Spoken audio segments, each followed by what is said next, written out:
से करीब 5000 साल पहले समुद्र के बीच बसी थी एक भव्य नगरी, जहां बड़े बड़े 9 लाख से भी ज्यादा महल थे, जिसमें हीरे और सोने के साथ ही 7 और भी कई अमूल्य रत्नों से कारीगरी की गई थी। यह शहर इतनी ज्यादा वेल प्लान थी कि आज के बड़े बड़े शहर इसके सामने फेल हैं। लेकिन फिर एक दिन अचानक यह भव्य शहर देखते ही देखते समुद्र में समा गया। अब समय में आगे आते हैं। यह बात है 1983 की। गुजरात के ओखा तट के पास अरब सागर की लहरें एक अजीब सी बेचैनी के साथ किनारे से टकरा रही थी। भारतीय पुरातत्वविदों की एक टीम गोताखोरी के उपकरणों से लैस समुद्र की सतह पर खड़ी थी। किसी को नहीं पता था कि कुछ ही क्षणों बाद वे एक ऐसा दृश्य देखने वाले हैं जो इतिहास की धारणाओं को हिला देगा। जैसे ही उन्होंने समुद्र की नीली गहराइयों में छलांग लगाई, नीचे उतरते ही रेत, चट्टानों और पत्थरों के बीच उन्हें कुछ अननेचुरल दिखाई दिया, कुछ ऐसा जो किसी समय की गवाही देता था। उनका शरीर थम गया, सांसें रुक गईं और आंखों के सामने जो दृश्य था उसने इस सवाल को जन्म दिया, क्या ये वही नगरी है जिसका जिक्र हजारों साल पुरानी किताबों में हुआ है? क्या सचमुच समुद्र की गहराइयों में एक पूरा शहर दफन है? उनके सामने जो दृश्य था उसे देखकर वे दंग रह गए। बड़ी बड़ी चट्टानें, ऊंची ऊंची दीवारें जिनमें भव्य कारीगरी की गई थी, मानो पानी के अंदर पूरा शहर बसा हो। यह कुछ और नहीं बल्कि यह थी श्री कृष्ण की डूबी हुई नगरी द्वारका। दोस्तों, बहुत पहले से ही महाभारत और रामायण जैसे दिव्य ग्रंथों को मिथ यानी कि किस्से और कहानियों की तरह बताया जाता है, और उन्हीं एक किस्से कहानियों में लिखी थी इस भव्य नगरी द्वारका के बारे में, और इसे भी बहुत समय से काल्पनिक कहानी की तरह ही बताया गया। लेकिन जब 1983 में डॉक्टर SR राव और उनकी टीम ने इस नगरी को खोज निकाला, तो इसने उन लोगों को सोचने पर मजबूर कर दिया जो इसे सिर्फ मिथ मानते थे। डॉक्टर SR राव ने डिटेल्ड आर्कियोलॉजिकल सर्वे और रिसर्च के बाद यह कंफर्म किया कि यह वही द्वारका नगरी है जिसका वर्णन महाभारत और हरिवंश पुराण में मिलता है।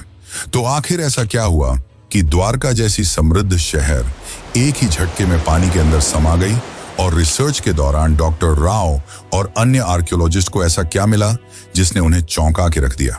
तो आज की इस डॉक्यूमेंट्री में हम जानेंगे उस द्वारका के निर्माण की कहानी जिसे समुद्र की लहरों को भी पीछे छोड़ देना पड़ा था, उस श्राप की सच्चाई जिसे सुनकर स्वर्ग तक कांप उठे थे, और उस ऐतिहासिक खोज की पूरी प्रक्रिया जिसने सदियों पुरानी पौराणिक कथाओं को जमीन या कहिए समुद्र पर लाकर रख दिया। हम जानेंगे कि कैसे डॉक्टर SR राव और उनकी टीम ने समुद्र की गहराइयों में उतरकर उस नगरी के अवशेष खोज निकाले जिसे लोग सिर्फ कहानी मानते थे। हम यह भी देखेंगे कि कैसे आधुनिक काल में वैज्ञानिकों ने समुद्री तल में हजारों साल पुरानी दीवारें, स्तंभ, लंगर और कलाकृतियां खोजी जिनकी तारीखें महाभारत युद्ध से मेल खाती हैं। तो चलिए इस रोमांचक सफर की शुरुआत करते हैं, जहां पुराण, पुरातत्व और विज्ञान मिलकर उस नगरी की कहानी सुनाएंगे जो हजारों साल पहले स्वर्णिम थी, फिर श्रापित हुई और अंत में लहरों में समा गई।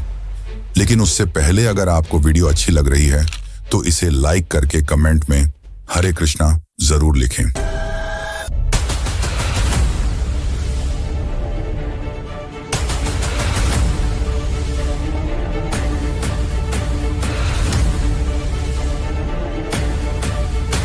Dwarka and came to the conclusion that it was the Dwarka of Mahabharata.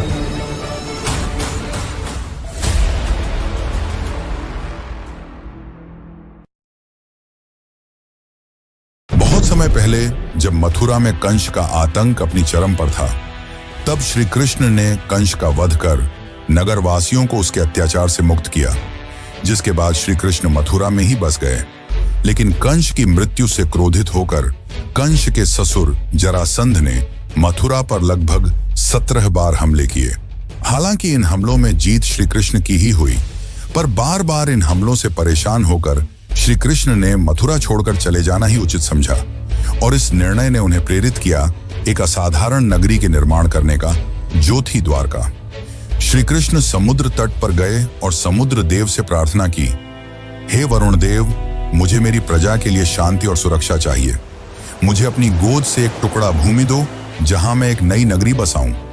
Varun देव मुस्कुराए और उन्होंने श्री कृष्ण को समुद्र के बीच 12 योजन यानी कि लगभग 153.6 किलोमीटर भूमि दान में दी, जिसके बाद गॉड ऑफ आर्किटेक्ट यानी कि भगवान विश्वकर्मा को इस नगरी के भव्य निर्माण का कार्य सौंपा गया। अंततः उन्होंने इस भव्य नगरी का निर्माण संपन्न किया। महलों की ऊंचाई जैसे आकाश को छू रही थी, दीवारें सोने की थीं, फर्श चांदी के। नगर के चारों ओर विशाल द्वार थे, इसीलिए इस नगरी का नाम पड़ा द्वारका यानी द्वारों का नगर। हवाओं में सुगंधित फूलों की खुशबू थी, गलियों में मोर नाचते थे और बीचों बीच बना श्री कृष्ण का महल तो ऐसा प्रतीत होता था मानो स्वर्ग पृथ्वी पर उतर आया हो। नगर की सड़कों को इस तरह से बनाया गया था कि वे सीधे बंदरगाह तक पहुंचती थीं। समुद्र से व्यापार के लिए विशेष गोदियां बनाई गईं, जहां जहाज आसानी से आ जा सकें। शहर में जल आपूर्ति के लिए सिंचाई प्रणाली थी, जो उस काल में अत्यंत दुर्लभ मानी जाती थी। स्वच्छ जल के तालाब, हरे भरे बाग और सजे हुए बाजार इस नगरी को न केवल सुंदर बल्कि पूरी तरह आत्मनिर्भर बनाते थे। भागवत पुराण के अनुसार द्वारका में कुल 900 से अधिक भव्य महल थे, जो चंद्रकांत, हीरा, मणि और सोने से बने थे। श्री कृष्ण ने स्वयं उन महलों को अपने प्रियजनों के लिए बनवाया था। बलराम, रुक्मिणी, सत्यभामा, जाम्बवती और अन्य रानियों के लिए अलग अलग राजमहल। ये महल न सिर्फ वास्तुकला का चमत्कार थे, बल्कि अध्यात्म और भक्ति का प्रतीक भी। लेकिन यह अंत नहीं था। अब शुरू होने वाला है वो अध्याय जिसने द्वारका को कालातीत बना दिया।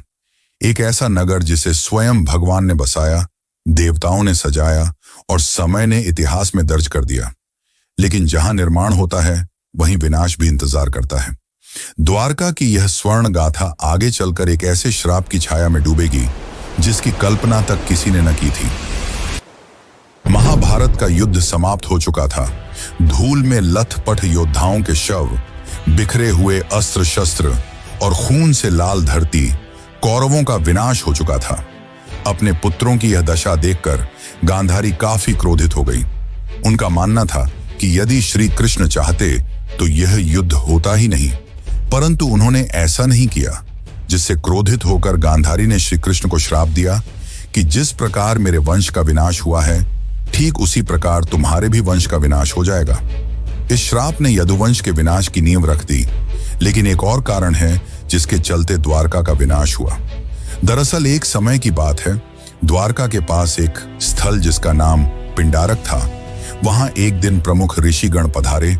इनमें विश्वामित्र, वशिष्ठ, नारद, कण्व, दुर्वासा जैसे महान ऋषि मुनि उपस्थित थे।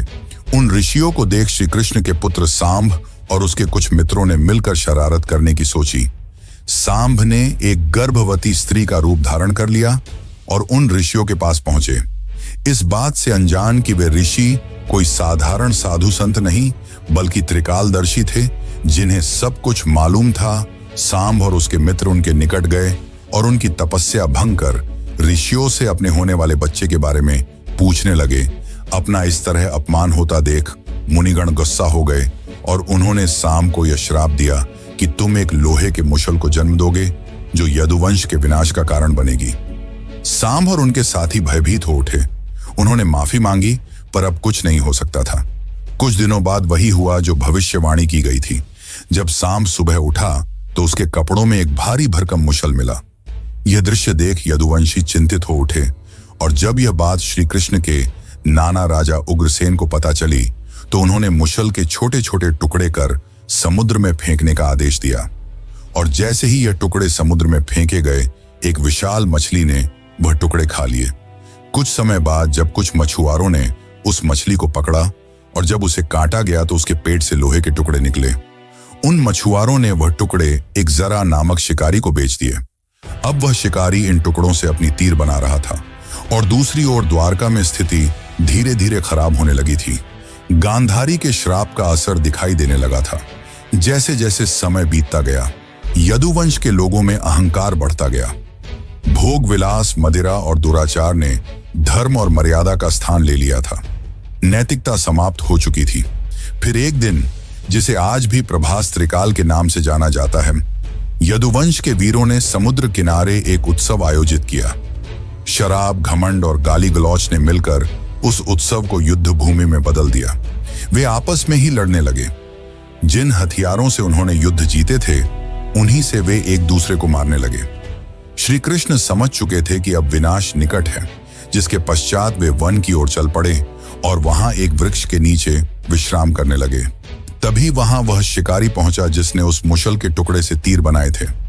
उस शिकारी ने श्री कृष्ण को हिरण समझकर उन पर तीर चला दी, और जैसे ही तीर श्री कृष्ण के पैरों में लगी, उन्होंने यह लोक त्याग दिया और उनके मृत्यु के साथ ही पूरी द्वारका नगरी पानी में समा गई।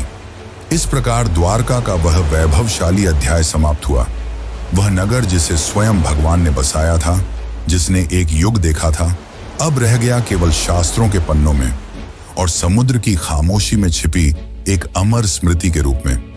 लेकिन क्या यह अंत है? क्या हुआ श्री कृष्ण के मृत्यु के पश्चात, और क्यों श्री कृष्ण आज भी जिंदा हैं? अर्जुन ने क्या भूमिका निभाई? ये सब जानने से पहले हम ये जान लेते हैं कि आज के समय में कहानी कही जाने वाली द्वारका नगरी को कैसे खोज निकाला गया, और क्या सच में यह वही द्वारका नगरी है जो श्री कृष्ण ने बनवाई थी? तो चलिए अब जानते हैं इसका असली इतिहास और रहस्य। लेकिन उससे पहले, अगर आपको यह वीडियो ज्ञानपूर्वक लग रही है तो इसे अपने दोस्तों, रिश्तेदारों और अन्य भक्तों को जरूर शेयर करें। बहुत लंबे समय तक द्वारका को सिर्फ एक पौराणिक नगरी माना जाता था। श्रीमद् भागवत पुराण, विष्णु पुराण, हरिवंश पुराण और महाभारत में इसके भव्य विवरण तो थे, लेकिन भौगोलिक रूप से यह कहां थी, यह रहस्य बना हुआ था। अधिकांश विद्वान मानते थे कि यह एक धार्मिक कथा बस है, कोई ऐतिहासिक सच्चाई नहीं। लेकिन यह सोच पहली बार 1930 के आसपास हिली, जब गुजरात के सौराष्ट्र इलाके में कुछ मछुआरों और गोताखोरों ने समुद्र के अंदर अजीब पत्थरों और ढांचों को देखने की बात बताई।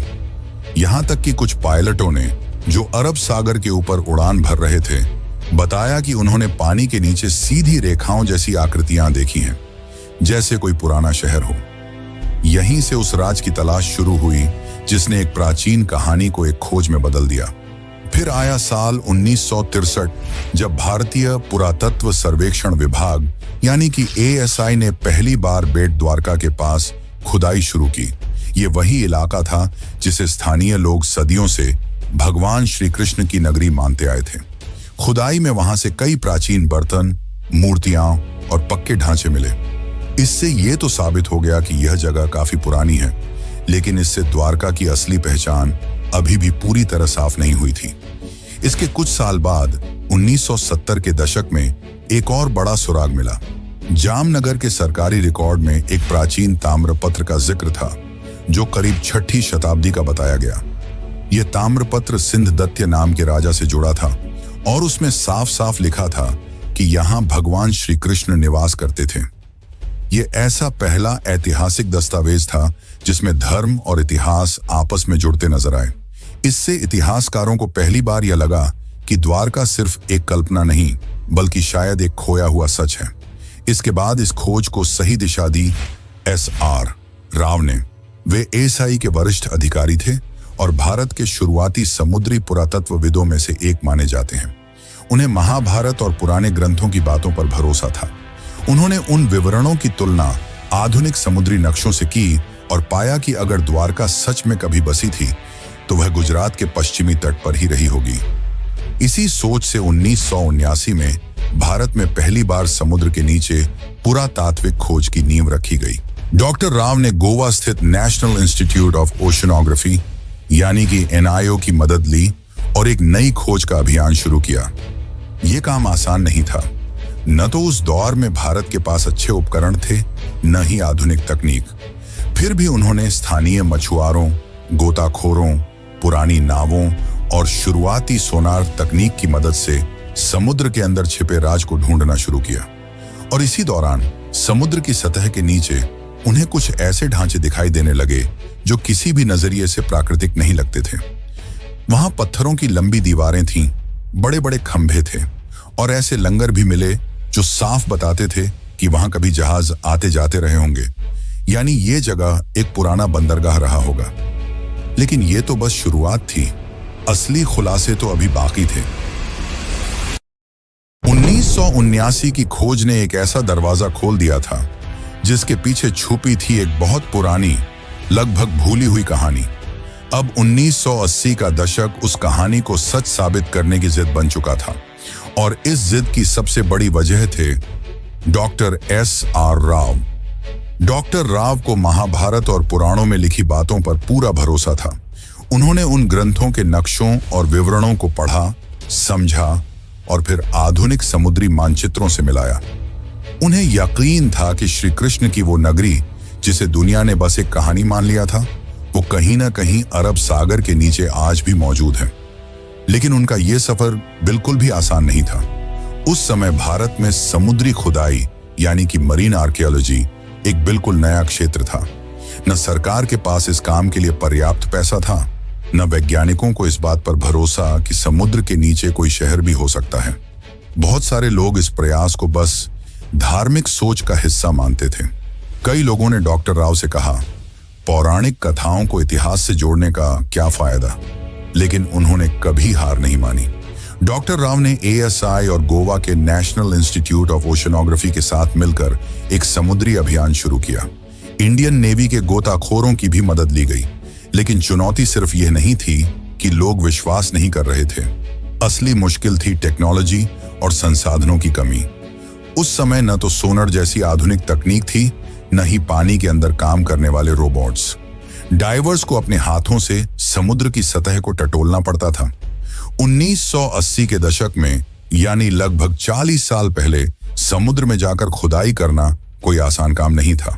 इसके लिए archaeologist, divers, oceanographers, under water photographers, historians, geologist और बहुत से टेक्नीशियनों की जरूरत होती थी। इतनी बड़ी टीम को बनाना और उन्हें काम पर लगाना अपने आप में एक बड़ा काम था। फिर भी राव ने हार नहीं मानी। फंडिंग की इतनी कमी थी कि उन्होंने अपने वेतन से टीम का खाना तक खरीदा। उन्होंने सिर्फ 800 रुपये में एक्सपीडिशन शुरू किया था, और ये भी उन्हें छोटे छोटे फंड्स इकट्ठा करके मिले थे। वह चाहते थे कि सरकार एक स्थायी समुद्री पुरातात्विक इकाई बनाए, लेकिन यह इतना भी आसान नहीं था। 1983 से 1992 के बीच राव की टीम ने लगभग 12 बार समुद्र में जाकर खुदाई की। खोज के लिए बेट द्वारका और आसपास के इलाकों को चुना गया, और फिर एक एक कर सामने आने लगे ऐसे सबूत जिन्होंने न सिर्फ भारत को बल्कि पूरी दुनिया को चौंका दिया। गोताखोरों ने समुद्र के तल से लगभग 30 मीटर नीचे 560 मीटर लंबी पत्थरों की दीवार खोज निकाली। ये कोई प्राकृतिक बनावट नहीं थी, ये इंसानों द्वारा बनाए गए शहर की दीवार थी। उसकी बनावट वैसी ही थी जैसी महाभारत में द्वारका के वर्णन में मिलती है। फिर मिले 30 से भी ज्यादा पत्थर के खंभे, जो शायद किसी महल या भवन का हिस्सा रहे होंगे। ऐसे लंगर यानी कि एंकर्स मिले, जिनसे पता चलता था कि वहां से नौकाएं चला करती थीं। कुछ 3 छेद वाले एंकर भी मिले, जो उस समय की एडवांस नेविगेशन को दिखाते थे। इसके अलावा सील, लोहे और पीतल की वस्तुएं और मिट्टी के बर्तन भी मिले। इनकी कार्बन डेटिंग और थर्मोलुमिनेसेंस डेटिंग से पता चला कि यह चीजें 1500 ईसा पूर्व से लेकर 3000 ईसा पूर्व के बीच की हैं। और तो और एक बर्तन तो 9000 साल पुराना निकला, जिसने वैज्ञानिकों को भी हैरान कर दिया। परंतु दुनिया भर के बहुत सारे इतिहासकारों ने इसे मानने से इनकार कर दिया।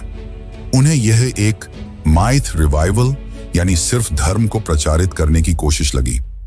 लेकिन डॉक्टर राव का जवाब साफ था, मैं ग्रंथों को धार्मिक किताबें नहीं, ऐतिहासिक दस्तावेज मानता हूं। जब रोम, एथेंस और बाबुल जैसे शहरों की खुदाई हो सकती है, तो द्वारका की क्यों नहीं? साल 1990 आते आते टीम को 500 से ज्यादा आर्टिफैक्ट्स, एंशिएंट हार्बर वॉल्स और एक सुनियोजित शहर के संकेत मिल चुके थे। अब यह बात लगभग तय हो गई थी। द्वारका कोई कल्पना नहीं, वह एक असली, समृद्ध और व्यवस्थित सभ्यता थी जो समुद्र में समा गई। लेकिन अभी तो सिर्फ सतह खुली थी। असली राज तो समुद्र के और अंदर छुपा था, और वहीं से शुरू होता है अगला अध्याय। 1990 तक डॉक्टर S.R. राव और उनकी टीम ने साबित कर दिया था कि द्वारका सिर्फ एक पौराणिक कथा नहीं, बल्कि एक डूबी हुई सच्ची सभ्यता थी। लेकिन अब जरूरत थी और भी ठोस वैज्ञानिक सबूतों की, ताकि दुनिया भी मान ले कि भगवान श्री कृष्ण की द्वारका असली थी और वाकई समुद्र में समा गई थी। इन सबूतों से यह तो साबित हो गया था कि द्वारका सिर्फ किस्से कहानियों में नहीं बल्कि सच में थी और काफी ज्यादा वेल प्लान थी। लेकिन उस समय फंडिंग की कमी की वजह से इसके रिसर्च को रोक दिया गया। फिर साल 2001 में इस दिशा में एक बहुत बड़ा कदम उठाया गया। भारतीय पुरातत्व सर्वेक्षण और NIOT यानी कि national institute of ocean technology ने मिलकर एक बड़ा वैज्ञानिक अभियान शुरू किया। जगह चुनी गई कच्छ की खाड़ी और बेट द्वारका का इलाका।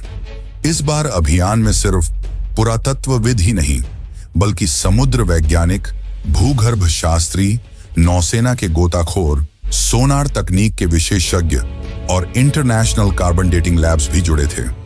इस खोज की कमान संभाली थी डॉक्टर आलोक त्रिपाठी, जो ASI के समुद्री पुरातत्व निदेशक थे, और उनके साथ थे डॉक्टर राजीव निगम, जो उस समय CSIR के मरीन साइंस प्रमुख के रूप में काम कर रहे थे। इस बार की खोज पहले से अलग थी। ये हाईटेक थी। इसमें अब सिर्फ आंखों से नहीं बल्कि मशीनों से खोज की जा रही थी। 2001 से 2007 तक समुद्र के अंदर का पूरा हाइड्रोग्राफिक सर्वे किया गया। एडवांस सोनार और सब बॉटम प्रोफाइलर जैसे मॉडर्न उपकरणों से समुद्र की परतों का डिजिटल नक्शा बनाया गया। वैज्ञानिकों ने करीब 40,000 वर्ग मीटर का समुद्र का हिस्सा स्कैन किया और जो मिला उसने सबको हैरान कर दिया। समुद्र की गहराई में मिले ये बहुत बड़े चौकोर पत्थर के ब्लॉक, जो किसी नगर की नींव जैसे लगते थे। चूना पत्थर यानी कि लाइमस्टोन के टुकड़े, जो शायद किसी शानदार इमारत के अवशेष थे। टेराकोटा सील्स, जिन पर पुराने चिन्ह बने थे। पुराने लंगर जो बताते थे कि यहाँ कोई एंशिएंट बंदरगाह था। साथ ही नाली और सिंचाई व्यवस्था, जो दिखाती थी कि उस समय का शहर कितनी सोच समझकर बसाया गया था। अब बारी थी सबसे बड़े टेस्ट की, कार्बन डेटिंग की। सभी आर्टिफैक्ट्स को भारत और विदेश की प्रयोगशालाओं में भेजा गया और जब नतीजे आए तो वैज्ञानिकों और इतिहासकारों को भी झटका लगा। कई चीजें करीब 9,000 साल पुरानी निकली, यानी ये तो हड़प्पा सभ्यता से भी पहले की थी। कुछ टुकड़ों की उम्र 5,000 साल तक पुरानी पाई गई, जो महाभारत और द्वापर युग से मेल खाती है। डॉक्टर राजीव निगम ने कहा कि महाभारत में लिखा है कि द्वारका समुद्र से निकाली गई जमीन पर बसी थी और भूगर्भ शास्त्रियों की रिपोर्ट से भी यही पता चला कि समुद्र ने बाद में उसी जमीन को वापस निगल लिया। सोनर मैपिंग से यह भी पता चला कि जैसे जैसे समुद्र का स्तर बढ़ा, मंदिर और घर धीरे धीरे आगे खिसकते गए। यानी यह एक धीमा और क्रमिक डुबाव था, अचानक नहीं। A.K. सिन्हा, ASI के निदेशक ने बताया कि जमीन और समुद्र दोनों जगहों से जो अवशेष मिले हैं, उनके आकार, डिजाइन और बनावट में काफी समानता है, जो ये साबित करता है कि ये सब एक ही समय और संस्कृति से जुड़े थे। फिर आया साल 2007, जब नौसेना और ASI ने मिलकर तीसरा सबसे बड़ा अंडर वाटर एक्सकवेशन शुरू किया। पंचकुई बीच के पास से शुरू हुई इस खुदाई में लगभग 2 नॉटिकल मील के दायरे में फैली हुई मंदिरों की दीवारें, महल के खंडहर और जल निकासी प्रणाली मिली। यही वो पल था जब पहली बार दुनिया ने माना, द्वारका कोई कल्पना नहीं बल्कि एक सच है, एक पूरी सभ्यता जो समुद्र में समा गई। लेकिन फिर भी एक सबसे बड़ा सवाल बाकी रह गया, आखिर द्वारका डूबी क्यों? इसका धार्मिक दृष्टिकोण से तो हमने उत्तर जान लिया, अब जानते हैं वैज्ञानिक दृष्टिकोण से, और साथ ही जानेंगे आज के समय की द्वारका के बारे में। तो बने रहिए, क्योंकि हम जो आपको बताने वाले हैं वो आपको चौंका कर रख देगा। 2007 की खोजों ने यह साबित कर दिया था कि समुद्र की गहराइयों में कोई आम चीजें नहीं बल्कि एक पूरी बसी हुई और समृद्ध नगरी है। लेकिन एक सवाल अब भी रह गया था, आखिर ये नगर डूबा कैसे?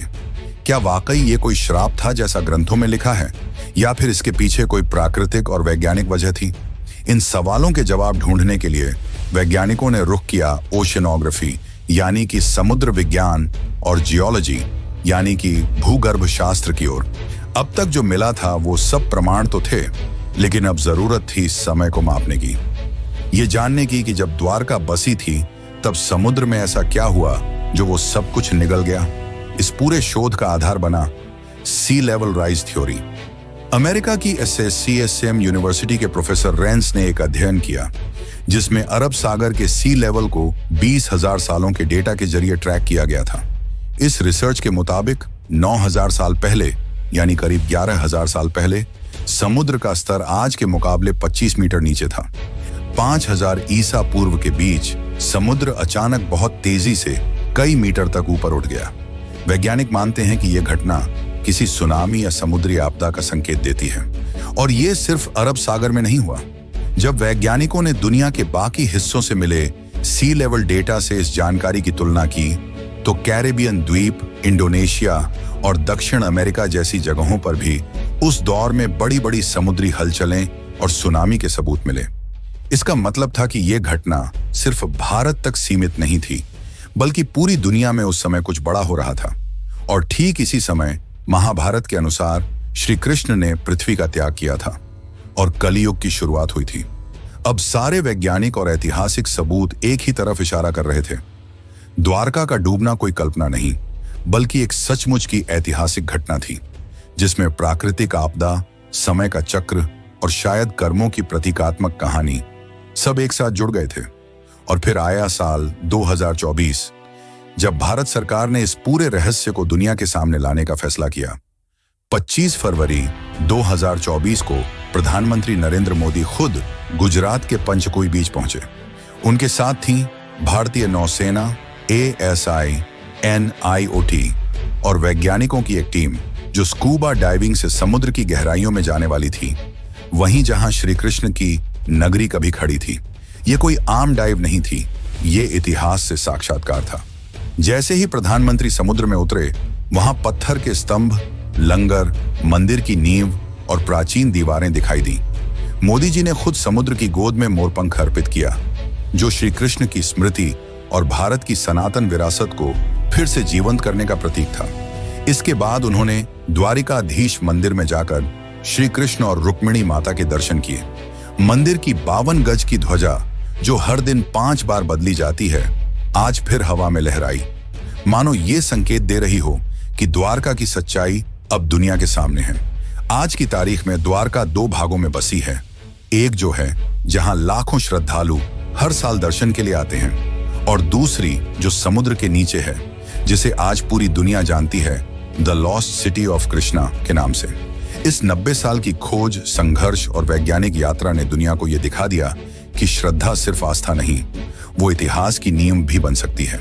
द्वारका सिर्फ भारत की कहानी नहीं है, ये पूरी मानव सभ्यता की याददाश्त है, जो ये सिखाती है कि सत्य और संस्कृति को भुलाया नहीं जा सकता, चाहे वो कितनी भी गहराई में क्यों ना छुपा हो। और इसीलिए आज भी द्वारका जिंदा है, कभी मंदिर की घंटियों में, कभी समुद्र की लहरों में, और अब वैज्ञानिक रिपोर्टों में भी। तो चलिए मित्रों, अब चलते हैं अपने आखिरी अध्याय की ओर। शताब्दियां बीत गईं, युग बदले, राजवंश मिटे, सभ्यताएं उगती और गिरती रहीं, लेकिन समुद्र वो आज भी मौन है, शांत, गूढ़ और रहस्यमयी। उसकी लहरों के नीचे दबी द्वारका की नगरी आज भी जैसे किसी इंतजार में है, न जाने किसके लिए। शायद उसके निर्माता श्री कृष्ण के फिर से लौट आने के लिए, या शायद इस धरती के इंसानों के उस बोध के लिए जब वे केवल इतिहास नहीं, अपनी आस्था में छिपे सत्य को भी पहचानना सीखें। द्वारका कोई कल्पना नहीं थी, वो एक यथार्थ था, एक स्वर्णिम यथार्थ जिसे एक श्राप ने लील लिया, एक समय ने छिपा दिया और एक समुद्र ने अपनी गहराइयों में समा लिया। लेकिन वह सत्य आज फिर उभर रहा है, टूटे स्तंभों में, पुरातत्व की रिपोर्टों में, सोनर की लहरों में और एक राष्ट्र की आस्था में। इस पूरी डॉक्यूमेंट्री ने हमें यह सिखाया कि आस्था और विज्ञान 2 विपरीत ध्रुव नहीं हैं, वे एक ही सत्य की 2 राहें हैं। एक राह हमें विश्वास दिलाती है और दूसरी उसे प्रमाणित करती है। द्वारका की कहानी बस एक शहर की कहानी नहीं है, यह उस संस्कृति की कहानी है जो अपने चरम पर भी विनम्र थी और अपने अंत में भी दिव्य। यह उस ईश्वर की नगरी की कहानी है जिसने अपने जीवन से कर्म का सार बताया और अपने अंत से संयम और स्वीकृति का। और जब अगली बार आप समुद्र की लहरों को देखें, जरा ठहरिएगा, शायद किसी अगाध गहराई से आपको कोई बांसुरी की धुन सुनाई दे। शायद वो द्वारकाधीश अब भी आपको पुकार रहे हों, अपने नगर से, अपने सत्य से, क्योंकि कुछ कहानियां खत्म नहीं होती, वे सिर्फ इंतजार करती हैं दोबारा जगाए जाने का। जय द्वारकाधीश।